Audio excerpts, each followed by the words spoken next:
All right, so we've got some good polling data coming out after the recent Democratic debate that happened in Iowa. So Sanders climbs, now tied with Biden among registered voters. Reuters poll. So this is a poll coming from Reuters/Ipsos. It is a national poll.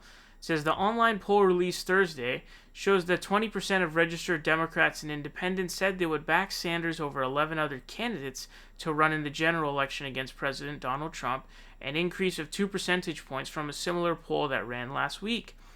Another 19% supported Biden, 12% said they would vote for Senator Elizabeth Warren, 9% backed former New York City Mayor Michael Bloomberg, and 6% said they would support Pete Buttigieg, the former mayor of South Bend, Indiana.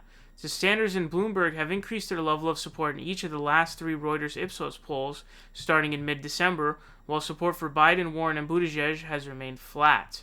And also down here says that so far Sanders and Warren support remains unchanged among women, with about 15% supporting Sanders and 11% supporting Warren.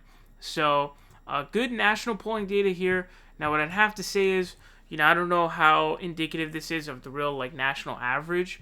The Reuters poll last time, this Reuters Ipsos poll was pretty nice to Bernie. So I don't know how much you want to take into this, but we've also got an Emerson poll coming out of New Hampshire that has Bernie Sanders at 23%, Pete Buttigieg at 18%, Joe Biden at 14%, Elizabeth Warren at 14%, and Amy Klobuchar at 10%. For hers, plus 8. Bernie is down 3, and Pete Buttigieg is down 4 points. So he is in the lead in this poll. This one looks to have a margin of error of 3.8 points.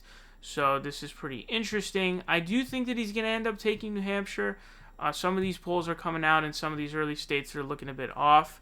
In Iowa, if I were you, in terms of Iowa, I would sort of prioritize and mainly just look at the Des Moines Register poll, because that poll is historically speaking seeming to be the most accurate of all of these polls. So I would recommend looking at that rather than, I would say, even the RCP average, because the other polls, a lot of them will consistently have Bernie underperforming for some reason, because they have their different methodologies. But you want to take that because that's predicted the last 6 nominations. So you definitely want to look at the Des Moines Register poll. But good news for Bernie, good polling data here.